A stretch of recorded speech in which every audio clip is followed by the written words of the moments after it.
നമസ്തേ.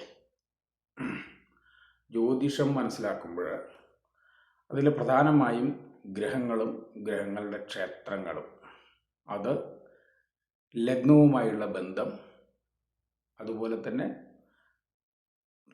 ഏതൊക്കെ ദശകളാണ് നമുക്ക് വരിക, ആ ഗ്രഹങ്ങളുടെ ദശ എപ്പോൾ വരും എന്നുള്ള കാര്യങ്ങളാണ് കൃത്യമായി മനസ്സിലാക്കേണ്ടത്. അതിന് നമ്മൾ കഴിഞ്ഞ പ്രാവശ്യം സൂര്യൻ എന്ന് പറയുന്ന ഗ്രഹത്തെക്കുറിച്ചും ചിങ്ങം എന്ന് പറയുന്ന ക്ഷേത്രത്തെക്കുറിച്ചുമാണ് മനസ്സിലാക്കിയത്. സൂര്യൻ പ്രകാശഗ്രഹങ്ങളിൽ പ്രധാനിയാണ്. സൂര്യനാണെന്ന് നമുക്കറിയാം. കോൺഫിഡൻസ് തരുന്നത്, അല്ലെങ്കിൽ ആത്മഫലമേകുന്നത് പിതാവിൻ്റെ കാരകൻ. പിതാവ് എന്ന് പറയുന്നത് നമ്മൾ ജന്മം കൊള്ളുന്നതിന് നിദാനമായതാണ്, കാരണമായതാണ്. അപ്പോൾ പ്രധാനമായും രണ്ട് ഗ്രഹങ്ങൾ, അതായത് സൂര്യനും ചന്ദ്രനും, പിതാവും മാതാവും, ഈ രണ്ട് ഗ്രഹങ്ങളാണ് പ്രധാനമായും ശക്തി പ്രാപിക്കേണ്ടത് ഏതൊരു ജാതകത്തിലും. പിതാവ് ഉണ്ടെങ്കിലാണ് നമ്മൾ തീർച്ചയായിട്ടും ഒരു 20 വയസ്സ് വരെ നമ്മുടെ ഗൈഡൻസ് കൃത്യമാവുള്ളൂ. അല്ലെങ്കിൽ നമ്മൾക്ക് ജീവിതം സുഗമമാവില്ല എന്നുള്ളതാണ്. ഒരു 20 വയസ്സ് വരെയെങ്കിലും നമ്മളെ ഗൈഡ് ചെയ്യുന്നത് പിതാവും മാതാവുമാണ്. അപ്പോൾ തീർച്ചയായിട്ടും പിതാവ് എന്ന് പറയുന്നതും മാതാവ് എന്ന് പറയുന്നതും ജീവിതത്തിലെ വളരെ സുപ്രധാനമായ സംരക്ഷകൻ കൂടിയാണ്. ഗുരുവിനെ പോലെ തന്നെ സംരക്ഷണം തരുന്ന രണ്ട് ഗ്രഹങ്ങളാണ്. അപ്പോൾ പിതാവിനെക്കുറിച്ചും 9-ാം ഭാവത്തെക്കുറിച്ചും ചിങ്ങം രാശിയെക്കുറിച്ചും അത് തരുന്ന സംരക്ഷണത്തെക്കുറിച്ചും നമ്മൾ കഴിഞ്ഞ വീഡിയോയിൽ നോക്കി. നമ്മൾ അടുത്ത ഈ വീഡിയോയിൽ വരുന്നത് ചന്ദ്രനെക്കുറിച്ച്, അല്ലെങ്കിൽ മാതാവിനെക്കുറിച്ച്, അല്ലെങ്കിൽ മനസ്സിനെക്കുറിച്ചാണ് നമ്മൾ മനസ്സിലാക്കുന്നത്.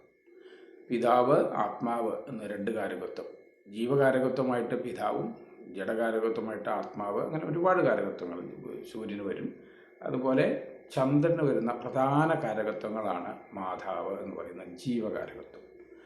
നമ്മൾ ശരിക്കും മനസ്സിലാക്കേണ്ടത് കാരകത്വങ്ങൾ എന്തൊക്കെയാണ് ഒരു ഗ്രഹത്തിന് എന്നുള്ളത് യഥാർത്ഥത്തിൽ നന്നായി പഠിച്ചു വെക്കേണ്ട ഒരു വിഷയമാണ്. എന്തിനാണ് ഇപ്പോൾ ചന്ദ്രദശ വന്നു, ഒരു മോശം അമാവാസി സ്ഥിതിയിലോ, അല്ലെങ്കിൽ രാഹുയോഗത്തിലോ, അല്ലെങ്കിൽ ശനി ബന്ധത്തോടു കൂടിയോ, ശനി ദൃഷ്ടിയിലോ, അങ്ങനെ മോശമായി നമ്മുടെ ഗ്രഹനിലയിൽ, ഒരു ജാതകത്തിൽ നമ്മുടെ ഗ്രഹനിലയിൽ ചന്ദ്രൻ നിൽക്കുന്നുണ്ട് എന്ന് നമ്മൾ മനസ്സിലാക്കിയാൽ, ആ ചന്ദ്രൻ എങ്ങനെ വർക്ക് ചെയ്യും, അതുകൊണ്ട് നമ്മൾ ഭയക്കേണ്ട കാര്യമൊന്നുമില്ല. ആ ചന്ദ്രൻ എങ്ങനെ വർക്ക് ചെയ്യും എന്നറിയുന്നത് ആ ചന്ദ്രദശ നമുക്ക് എപ്പോൾ വരും എന്നറിയുമ്പോഴാണ്. ആ ചന്ദ്രൻ എപ്പോഴാണ് വർക്ക് ചെയ്യുക? ചന്ദ്രദശയിലാണ് വർക്ക് ചെയ്യുക. അതായത് ഒരു മോശം ചന്ദ്രൻ വന്നു, ഒരു അമാവാസി ചന്ദ്രൻ, അല്ലെങ്കിൽ ഒരു ശനി ദൃഷ്ടി വാങ്ങിയ, അല്ലെങ്കിൽ രാഹുയോഗം ചെയ്ത, അല്ലെങ്കിൽ കേതുയോഗം ചെയ്ത ഒരു ചന്ദ്രൻ ഇവിടെ ജാതകത്തിൽ കണ്ടു.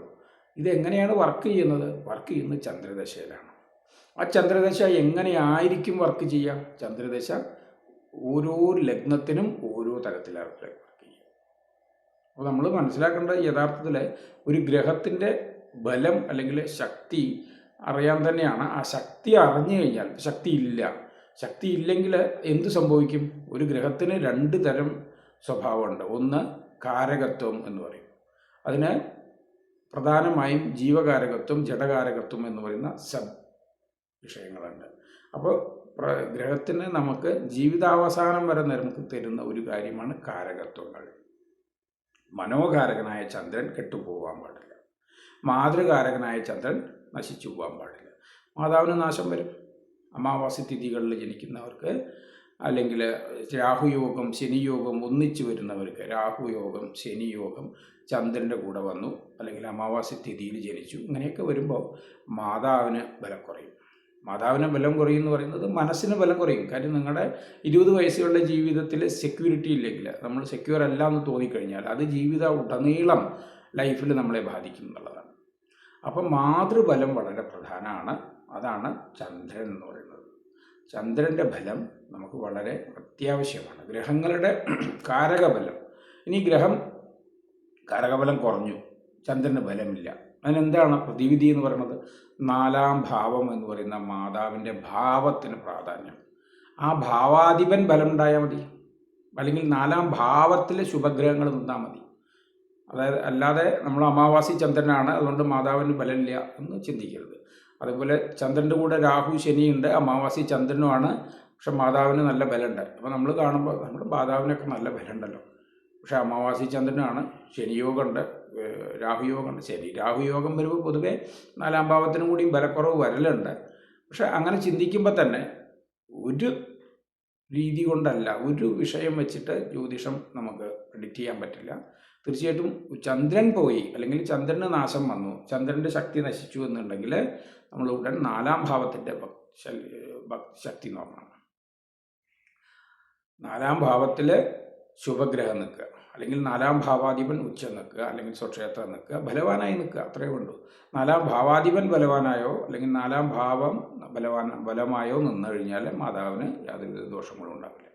അപ്പോൾ ഭാവവും പ്രധാനമാണ്, കാരകനും പ്രധാനമാണ്. ചന്ദ്രൻ മാതാവിൻ്റെ കാരകൻ മാത്രമാണ്. അപ്പോൾ ഭാവത്തിന് ഭാവാധിപനും പ്രധാനമുണ്ട്, അതുപോലെ തന്നെയാണ് കാരകൻ. ഈ മൂന്നും കൂടി ചേർത്താണ് ഫലം പറയുക. ഒന്ന് പോയി ഇപ്പോൾ ഗ്രഹം പറയുമ്പോൾ നമ്മൾ പറയും മാതാവിന്, അങ്ങനെ പറയരുത്. മാതാവിനെ ചിന്തിക്കുമ്പോൾ ഭാവത്തിനെയും ഭാവാധിപനെയും കാരകനെയും ചിന്തിക്കണം. അപ്പോൾ നമ്മൾ ഗ്രഹം എന്ന് പറയുന്നത് കാരകൻ മാത്രമാണ്, അപ്പോൾ ചന്ദ്രൻ എന്ന് പറയുന്നത് മാതൃകാരകൻ മാത്രമാണ്. ഇത് ശരിക്കും മനസ്സിലാക്കിയാലാണ് ജ്യോതിഷത്തിൽ മുന്നോട്ട് പോകാൻ പറ്റുള്ളൂ എന്നുള്ളതാണ്. അപ്പോൾ ചന്ദ്രൻ മനോകാരകനാണ്, മാതൃകാരകനാണ്. അപ്പോൾ ചന്ദ്രന് എന്ത് സംഭവിക്കുമ്പോഴും ഈ പാപയോഗങ്ങൾ വരുമ്പോൾ മനസ്സിനോ മാതാവിനും മനസ്സിനും ബുദ്ധിമുട്ടുണ്ടാവും. അത് എത്ര ഉയർന്ന ജോലിയിലിരിക്കുന്ന ആളുകൾക്കും ചിലപ്പോൾ മനസ്സിന് സ്വസ്ഥത ഉണ്ടാവില്ല. കാരണം ചന്ദ്രൻ മോശമായി കിടക്കുന്നുണ്ടാവും, 2-ാം ഭാവം മോശമായി കിടക്കുന്നുണ്ടാവും. അപ്പോൾ ഭാവം കൊണ്ട് 2-ാം ഭാവം മനസ്സിൻ്റെ ഭാവമാണ്, 4-ാം ഭാവം മാതൃഭാവമാണ്. ഇതെല്ലാം ഫലമായി നിൽക്കുക എന്നുള്ളതാണ്.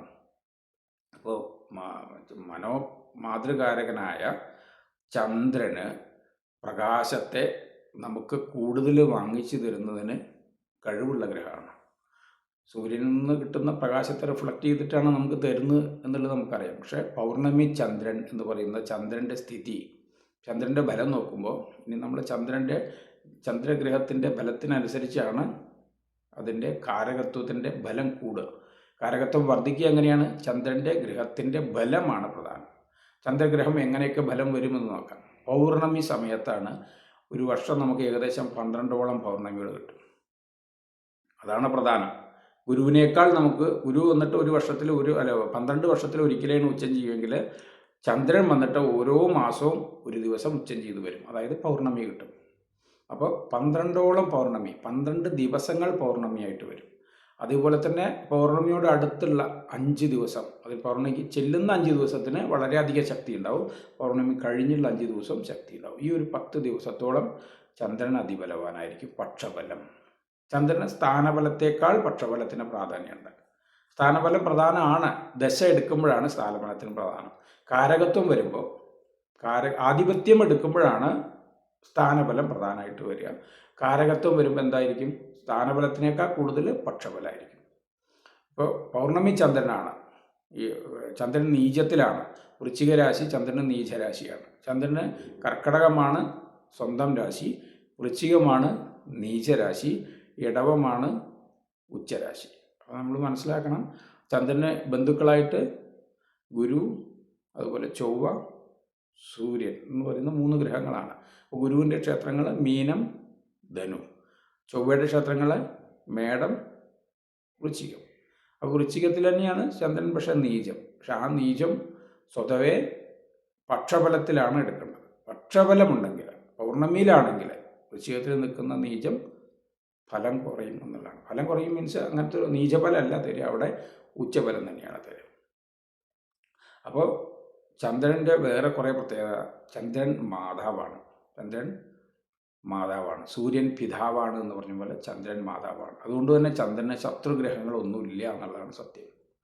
ശത്രുഗ്രഹങ്ങളൊന്നുമില്ല. ഏത് ക്ഷേത്രത്തിലും ചന്ദ്രന് വലിയ ദോഷം ചെയ്യില്ല. പൊതുവേ ദോഷം വരുന്നത് ശനിക്ക് ചന്ദ്രൻ ദോഷമാണ്. ശനി ചന്ദ്രന് ദോഷമാണ്. ബുധൻ ഇഷ്ടമല്ലാത്ത ഗ്രഹമാണ് ചന്ദ്രൻ. അതുപോലെ ശുക്രനും ഇഷ്ടമല്ലാത്ത ചന്ദ്രനാണ്. പക്ഷേ ചന്ദ്രന് ഇവരെല്ലാം ഇഷ്ടമാണെന്ന് മാത്രമല്ല, ചന്ദ്രന് ദോഷമല്ല. ചന്ദ്രന് ബുധക്ഷേത്രമൊന്നും ദോഷമല്ല, ശുക്രക്ഷേത്രം ദോഷമല്ല. ചന്ദ്രൻ ആകെ ബുദ്ധിമുട്ടുണ്ടാക്കുന്നത് അത് ദശയിലാണ്. ചന്ദ്രൻ ഏറ്റവും മോശമായിട്ട് വർക്ക് ചെയ്യുക കുംഭം ലഗ്നക്കാർക്കാണ്. കുംഭം ലഗ്നക്കാർക്ക് ചന്ദ്രദശ വരാൻ പാടാത്ത ദശയാണ്. അത് ദശയിലേക്ക് നോക്കുമ്പോഴാണ്. ദശ അടുത്ത സ്റ്റെപ്പിൽ നമുക്ക് പറയേണ്ട കാര്യമാണ്. എന്തായാലും കുംഭലഗ്നക്കാർക്ക് ശനിക്ക് ചന്ദ്രൻ വളരെ മോശമായിട്ട് തന്നെ വരും എന്നുള്ളതാണ്. അപ്പോൾ ചന്ദ്രനെക്കുറിച്ച് കാരകത്വങ്ങൾ മനസ്സിലാക്കുമ്പോൾ മാതൃകാരകനാണ്, മനോകാരകനാണ്. വെള്ളയുടെ പാൽ നിറത്തിൻ്റെ കാരകനാണ്. അതുപോലെ തന്നെ കന്യകയല്ലാത്ത സ്ത്രീകളുടെ കാരകൻ ചന്ദ്രനാണ്. ജലം, കുടിക്കുന്ന വെള്ളം, ഇതുപോലെയുള്ള കാരകത്വങ്ങൾ ചന്ദ്രനുണ്ട്. അതുപോലെ കടൽ, വെള്ളത്തിൻ്റെ, അതായത് വെള്ളത്തിൻ്റെ പ്രധാനമായിട്ടും വെള്ളം, പച്ചക്കറി, ഫ്രൂട്ട്സ്, ഇങ്ങനെയുള്ള എല്ലാ വസ്തുക്കളുടെയും കാരകനാണ് ചന്ദ്രൻ എന്ന് പറയുന്നത്. അപ്പോൾ ചന്ദ്രന് ബലം വന്നു കഴിഞ്ഞാൽ നമുക്കുണ്ടാകുന്ന, ചന്ദ്രൻ ഒരു ജാതകത്തിൽ ഏറ്റവും ബലമുള്ള ഗ്രഹത്തിൻ്റെ ജോലികളായിരിക്കും നമ്മൾ ഏറ്റവും കൂടുതൽ ചെയ്യുക എന്നുള്ളതാണ്. അപ്പോൾ ചന്ദ്രന് ബലം വന്നു കഴിഞ്ഞാൽ ആ ജാതകത്തിൽ ചന്ദ്രൻ്റേതായിട്ട് ജോലികൾ എന്തായിരിക്കും? പാൽ വ്യാപാരം, അല്ലെങ്കിൽ നിങ്ങൾ മിൽമ, അതുപോലെയുള്ള സെയിൽസ്, ഇതൊക്കെ നോക്കിക്കഴിഞ്ഞാൽ അവർക്ക് ചന്ദ്രന് നല്ല ബലം ഉണ്ടാവും. അതുപോലെ പച്ചക്കറി, ഫ്രൂട്ട്സ് വിൽക്കുന്നവർ, ഫ്രൂട്ട്സ് ഉണ്ടാക്കുന്നവർ, അതിന് ശനിയും കൂടി ബലം വേണം.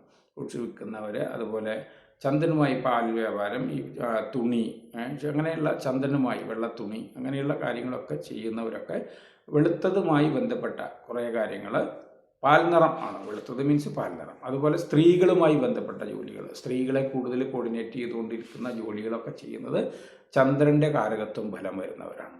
ചന്ദ്രൻ്റെ കാരകത്വം പറയുമ്പോൾ ചന്ദ്രൻ ഉച്ചത്തിലോ സ്വക്ഷേത്രത്തിലോ പ്ലസ് ചന്ദ്രൻ പക്ഷബലത്തിൽ, പ്രത്യേകിച്ചും വെളുത്ത പക്ഷ പഞ്ചമി കഴിഞ്ഞാൽ തന്നെ ചന്ദ്രൻ നല്ല ബലവാനാണ്. വെളുത്ത പക്ഷ പഞ്ചമി കഴിഞ്ഞാൽ, അതായത് കറുത്ത വാവ് കഴിഞ്ഞ് പഞ്ചമി കഴിയുന്നത് മുതലേ അടുത്ത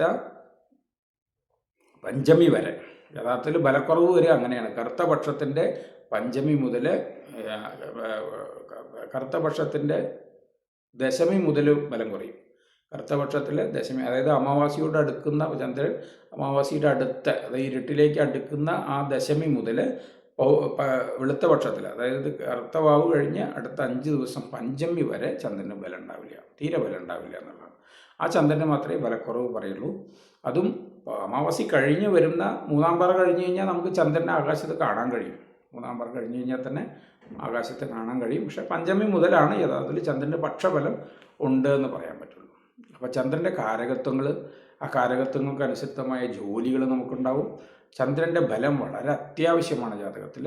സൂര്യൻ്റെ ബലം പോലെ തന്നെ സൂര്യൻ കോൺഫിഡൻസ് തരുമ്പോൾ ചന്ദ്രൻ മനസ്സിൻ്റെ ധൈര്യം, മനസ്സ് തരും, നല്ല മനസ്സ് തരും. മനസ്സ് ചഞ്ചല്യമില്ലാത്ത മനസ്സിന് മാത്രമാണ് കാര്യങ്ങൾ നിർണ്ണയിക്കാൻ കഴിയുള്ളൂ, കോർഡിനേറ്റ് ചെയ്യാൻ കഴിയുള്ളൂ. അപ്പോൾ കോൺഫിഡൻസ് വേണം, അതാണ് അതിപ്രധാനം. പിതാവ് അതിപ്രധാനമാണ്, പ്ലസ് മാതാവ്, അതായത് മനസ്സ്, മാതാവും മനസ്സും ചന്ദ്രനാണ്.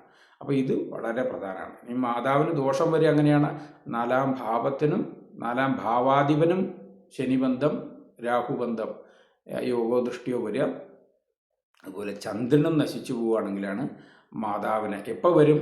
ചന്ദ്രദശ വരുമ്പോൾ, അല്ലെങ്കിൽ 4-ാം ഭാവാധിപൻ്റെ ദശ വരുമ്പോൾ, അല്ലെങ്കിൽ 4-ാം ഭാവത്തിൽ നിൽക്കുന്ന ശനിയോ രാഹുവോ 4-ാം ഭാവത്തിൽ നിൽക്കുന്നുണ്ടെങ്കിൽ ആ ദശ വരുമ്പോൾ മാതാവിന് ദോഷം വരും. അപ്പോൾ എങ്ങനെയാണ് ദോഷത്തെ നമ്മൾ ഇന്ന സമയത്ത് ഇന്ന ദോഷം നമുക്ക് വന്നു എന്ന് മനസ്സിലാക്കുന്നത്? ആ ദശ വന്നിട്ടുണ്ടോ എന്നാണ് ആദ്യം നോക്കേണ്ടത്. അപ്പോൾ മാതാവിന് ദോഷം പറ്റിയിട്ടുണ്ടോ എന്ന് നോക്കണമെങ്കിൽ നമ്മൾ ആ ദശ, 4-ാം ഭാവവും നാശമായി, അല്ലെങ്കിൽ പാവന്മാർ വന്നു നിന്നു. അതുപോലെ തന്നെ 4-ാം ഭാവാധിപനും പാപയോഗ പാപബന്ധങ്ങളോടുകൂടി നിന്നു. അതേസമയം ചന്ദ്രനും പക്ഷബലം ഇല്ലാതെ അമാവാസിയിൽ നിന്നു കഴിഞ്ഞാൽ മാതാവിന് ദോഷം വരും. എങ്ങനെ, എപ്പോൾ വരും? ഒന്നുകിൽ ചന്ദ്രദശ വരണം, അല്ലെങ്കിൽ 4-ാം ഭാവാധിപൻ്റെ ദശ വരണം, അല്ലെങ്കിൽ 4-ാം ഭാവത്തിൽ നിൽക്കുന്ന പാപഗ്രഹത്തിൻ്റെ ദശ വരണം. ആ സമയത്താണ് അത് വരിക. അപ്പോൾ അത് ദോഷം വരും എന്നുള്ളതല്ല പ്രധാനം, എപ്പോൾ വരും എന്നുള്ളതാണ് ജ്യോതിഷത്തിലെ പ്രധാനം. ദോഷം വരും എന്ന് പറയാൻ ജ്യോതിഷത്തിൽ ആർക്കും പറ്റും, പക്ഷെ അത് എപ്പോൾ വരും, ഏത് സമയത്താണ് വരുന്നത്, ആ ദശയിൽ, അതിൻ്റെ അപഹാരത്തിലും അതിൻ്റെ ഛിദ്രത്തിലുമാണ് വരിക. 4-ാം ഭാവാധിപൻ്റെ ദശയിൽ, 4-ാം ഭാവത്തിൽ നിൽക്കുന്ന ഗ്രഹത്തിൻ്റെ അപഹാരത്തിൽ, ചന്ദ്രൻ്റെ ഛിദ്രത്തിൽ, അങ്ങനെയൊക്കെ വേണം നമ്മൾ ജ്യോതിഷത്തിൽ ഇത് ചിന്തിച്ചെടുക്കാൻ എന്നുള്ളതാണ്. ഇതങ്ങനെ ചിന്തിക്കുമ്പോഴാണ് നമുക്ക് കാരകത്വത്തിൻ്റെ പ്രാധാന്യം മനസ്സിലാവുക. കാരകത്വം പോലെ തന്നെ പ്രധാനമാണ് ഗ്രഹത്തിൻ്റെ ആധിപത്യബലം. ആധിപത്യം നമ്മൾ ഓരോ മേടം, അത് നമുക്ക് ചന്ദ്രൻ വരുന്നത് മേടത്തിന് 4-ാം ഭാവാധിപത്യ വരും. അങ്ങനെ ഓരോ ഇടവം, മിഥുനം 3-ാം ഭാവാധിപത്യമാണ്. ശരിക്കും ഇടവത്തിൽ ഇടവ ലഗ്നക്കാർക്ക് ചന്ദ്രൻ 3, 6, 10, 11 ഭാവങ്ങളിൽ നിൽക്കണം.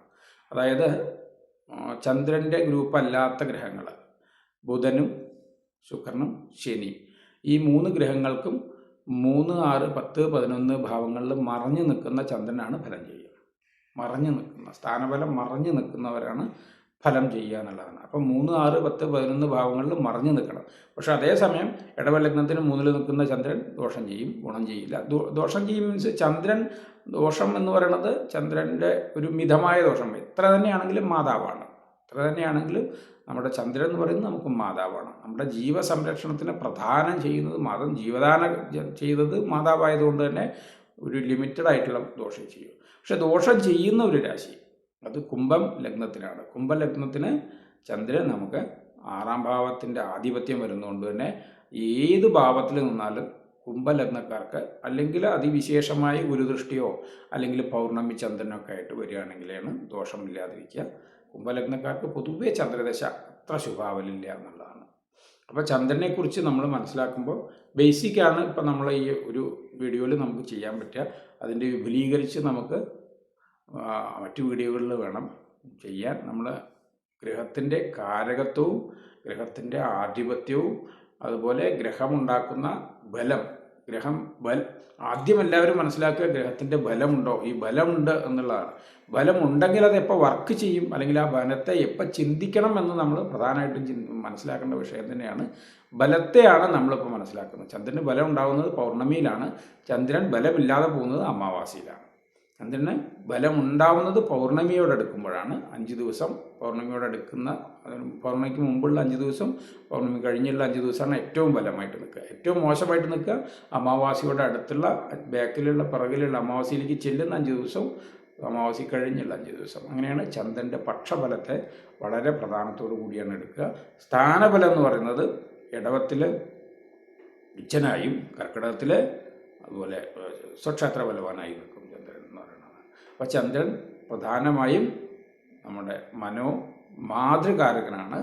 നമുക്ക് അത്യാവശ്യം വേണ്ട മാതാവ് എന്ന് പറയുന്നത് നമ്മൾ ജനിച്ചു കഴിഞ്ഞാൽ നമുക്ക് ഫീഡിങ് മുതൽ എല്ലാം ചെയ്തു തരുന്ന മാതാവാണ്. അപ്പോൾ ചന്ദ്രന് ബലം പോയാൽ ആ ജാതകത്തിൽ അതിന് പ്രതിവിധി ഉണ്ടാവണം. ഒന്നുകിൽ ചന്ദ്രൻ ഗുരുവിൻ്റെ ദൃഷ്ടിയിലോ അല്ലെങ്കിൽ ശുക്രൻ്റെ യോഗം, അല്ലെങ്കിൽ അമാവാസി ചന്ദ്രനൊക്കെ വരുമ്പോൾ ശുക്രൻ യോഗം മാത്രമേ ചെയ്യുള്ളൂ, ദൃഷ്ടി ചെയ്യില്ല. ഗുരു മാത്രമേ ദൃഷ്ടി ചെയ്യുള്ളൂ.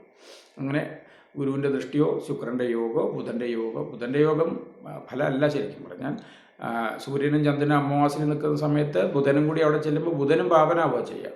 പക്ഷേ ശുക്രയോഗം ഒരു പകുതി നമുക്ക് ശുഭത്വമാക്കുന്നതാണ്. ഗുരുദൃഷ്ടിയാണ് യഥാർത്ഥത്തിൽ പ്രധാനമായിട്ട്. ഇപ്പോൾ ഗുരുദൃഷ്ടി വരുമ്പോൾ നമ്മൾ കേസരി യോഗം എന്ന് പറയും. കേസരി യോഗം വരുമ്പോൾ യഥാർത്ഥത്തിൽ കേസരി യോഗം ഗുണമാണോ എന്ന് വെച്ച് കഴിഞ്ഞാൽ കേസരി യോഗം ഗുണമാണ്. പക്ഷേ കേസരി യോഗമാണ് നമുക്ക് മാത്സര്യം തരുന്നത്. നമുക്ക് മനസ്സിന് മത്സരം തരുന്നതും നമ്മളെ ശത്രുക്കൾ ഉണ്ടാക്കുന്നതും കേസരി യോഗമാണ്. ഒരു കേസരി യോഗത്തെ ചിന്തിക്കുമ്പോൾ എപ്പോഴും നമ്മൾ രോഗം വരൂ, ശത്രു വരൂ, കടം വരൂ, ദുരിതം വരുമോ എന്ന് ചോദിച്ചു കഴിഞ്ഞാൽ കേസരി യോഗം ഉണ്ടെങ്കിൽ അവർക്ക് രോഗമോ ദുരിതമോ കടമൊന്നുമല്ല വരിക, അവർക്ക് ശത്രുവാണ് വരിക. അപ്പോൾ കേസരി യോഗത്തെ നമ്മൾ കാൽക്കുലേറ്റ് ചെയ്യുന്നത് അങ്ങനെയാണ്. ശത്രുവിനെ ഒരു 6-ാം ഭാവത്തിൻ്റെ ദശ വരികയാണ്. 6-ാം ഭാവാധിപൻ്റെ ദശ വരുന്ന സമയത്ത് രോഗമാണോ ദുരിതമാണോ കടമാണോ ശത്രുവാണോ അല്ലെങ്കിൽ അങ്ങനെയുള്ള പ്രശ്നങ്ങളാണോ വരുമെന്ന് നോക്കുമ്പോൾ ആദ്യം കേസരി യോഗം ഉണ്ടെങ്കിൽ ഇയാൾക്ക് എന്തേ വരുള്ളൂ, ഇയാൾക്ക് ശത്രു മാത്രമേ വരുള്ളൂ, രോഗവും ദുരിതവും കടമൊന്നും വരില്ല.